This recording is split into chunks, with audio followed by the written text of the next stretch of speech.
En el sermón de hoy hicimos referencia en uno de los puntos acerca de la doctrina de la perseverancia de los santos. Y lo referimos en la idea de que Dios habrá de bendecirnos y habrá de proveer todo lo necesario para que podamos perseverar en Él, específicamente perseverar en su salvación. Así que tomaré los siguientes minutos para explicar a qué nos referimos y a qué refiere la doctrina de la perseverancia de los santos. Juan 5:24 dice: les aseguro que quien presta atención a lo que yo digo y cree en el que me envió, tiene entonces vida eterna y no será condenado, pues ya ha pasado de la muerte a la vida. La perseverancia de los santos, según la confesión de fe de nuestra iglesia, dice: creemos que son realmente creyentes solamente aquellos que perseveran hasta el fin, que su perseverante adhesión a Cristo es la gran marea que distingue a los verdaderos creyentes de los profesantes superficiales, que una providencia especial vigila por su bienestar y que los tales son guardados por el poder de Dios por la fe que conduce hacia la salvación eterna. Esta sería entonces la definición de la doctrina de la perseverancia de los santos. Es decir, cuando preguntamos quiénes son salvos, sin duda alguna tenemos que concluir que aquellos que perseveran hasta el fin. De hecho, la Escritura lo dice así: el que persevera hasta el fin, ese será salvo.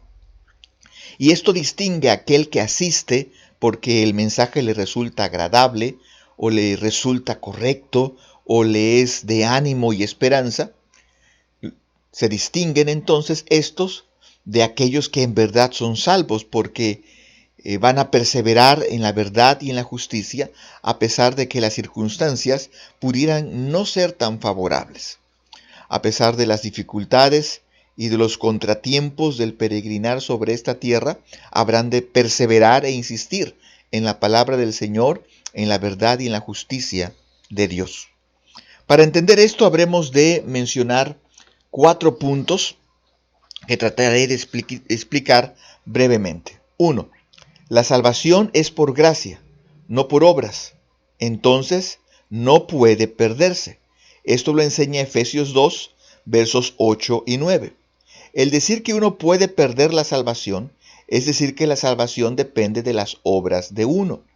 Podríamos decir entonces en el cielo: mírame, fui fiel 20 años al Señor. Eso sería gloriarse. Y la Biblia dice: no por obras para que nadie se gloríe. La salvación no depende de las obras pasadas, presentes o futuras. Solo depende de la gracia de Dios. La gracia de Dios entonces es un favor, un regalo inmerecido, que viene de manos de Dios. Romanos 4, 1 al 8. El hombre gana un lugar en el infierno por sus obras. Romanos 6, 23, porque la paga del pecado es muerte. Apocalipsis 20, 12 al 15. Pero el hombre no puede ganar un lugar en el cielo por sus obras. La única forma de que uno pueda ir al cielo es por la gracia de Dios. Entonces, la salvación es por gracia, es un regalo, y en ese sentido no puede bajo ninguna circunstancia perderse. 2. El creyente fue salvo por la obra de Dios, y no puede entonces el creyente perderse. Dios el Padre nos escogió. Eso dice Efesios 1, 4 al 5 y Romanos 8, 29. Noten que la base de escogernos era su previo conocimiento de que íbamos a aceptar a Cristo como Salvador personal, es decir, que íbamos a venir al arrepentimiento. Dios, el Hijo, nos redimió. Efesios 1:7 y Hebreos 9:12 así lo enseñan. Cristo nos ha comprado y entonces le pertenecemos a Él. Por lo tanto, no podemos perdernos. Si hemos venido a la salvación, es imposible entonces que podamos perdernos, porque Dios nos escogió y porque Cristo nos redimió. Y si esto fuera poco, Dios, el Espíritu Santo, nos selló. Así lo enseña Efesios 1:13 y Efesios 4:30. Noten que este sello es hasta el día de la redención, hasta el día en que la propiedad comprada por Cristo esté en presencia de aquel que lo compró. Dios no se equivoca al decir que el pecador que se arrepiente es salvo para siempre. Entonces, dado que la salvación es una obra divina y no humana, es imposible perderla. Por lo tanto, quien ha venido a Cristo habrá de perseverar hasta el fin. No se apartará, no desistirá de su decisión. Estará siempre en comunión con Dios y por lo tanto en comunión con la iglesia. Quien no actúa de esta forma, entonces habrá de preguntarse si en verdad ha sido salvo. 3. La obra de Jesucristo como mediador nos garantiza una salvación eterna. Durante su ministerio aquí en la tierra, Cristo prometió varias cosas. Vamos a referirnos a algunos textos. Juan 6:37, que no nos echaría fuera de su familia por ninguna causa. Juan 10:27 al 29, que tenemos vida eterna. ¿Puede acaso terminar algo que es eterno? También dijo que no perecerán jamás aquellos que han venido a la salvación. Eso quiere decir que ni hoy, ni mañana, ni cualquier otro día podría el creyente perder bajo ninguna circunstancia su salvación. También dijo, ni nadie los arrebatará de mi mano. Eso quiere decir que ni el diablo mismo puede quitar o arrebatar la salvación. Ahora, en el cielo, Cristo es nuestro abogado, día y noche. Él intercede constantemente por nosotros. Así lo enseña Primera de Juan 2:1. De hecho, lo estuvimos estudiando la semana pasada en el sermón.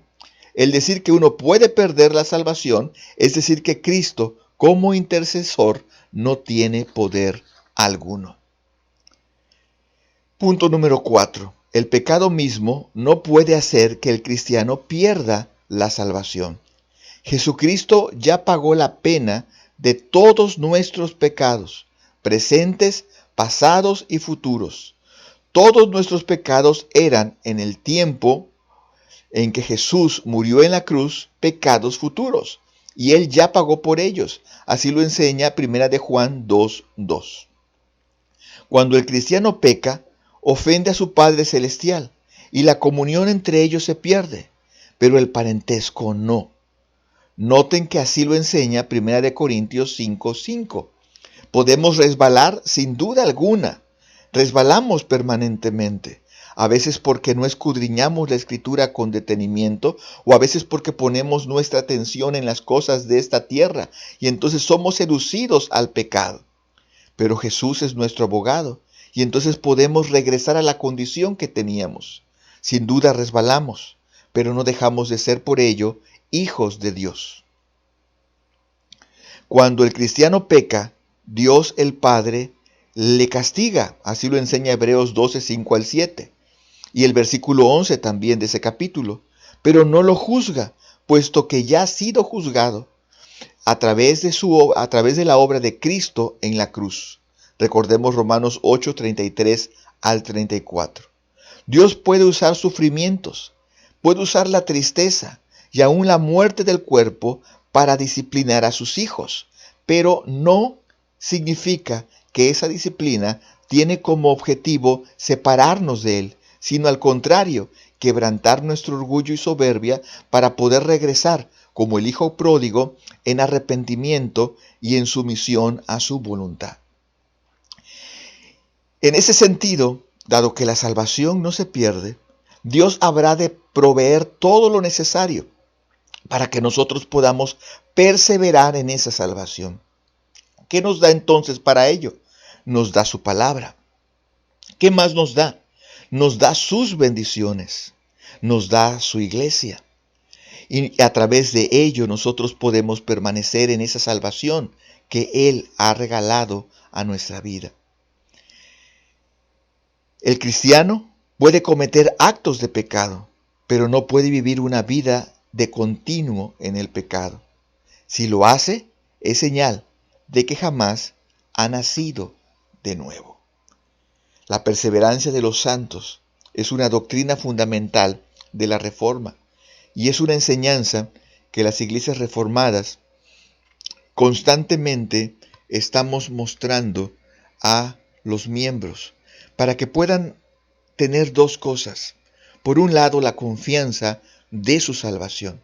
Si tú has venido a Cristo, tú puedes vivir confiado, puedes vivir seguro que Dios no va a quitar la salvación de tu vida y que Satanás tampoco puede quitar bajo ninguna circunstancia la salvación de tu vida.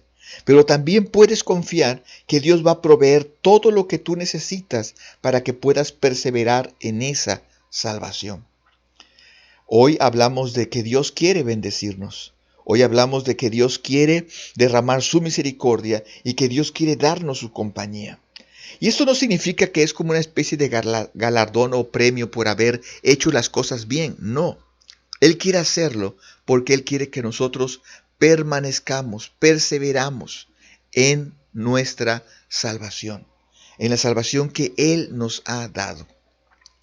Y entonces nosotros podemos, cada vez que somos bendecidos, estar seguros, estar confiados que Dios está extendiendo su amor para que nosotros podamos permanecer en Él. Es importante esta doctrina y es importante esta enseñanza. Si tú eres salvo, tú puedes confiar de que nunca dejarás de serlo. Si tú aún no eres salvo, ven a Cristo. Él te va a dar su salvación y hará que perseveres en ella siempre.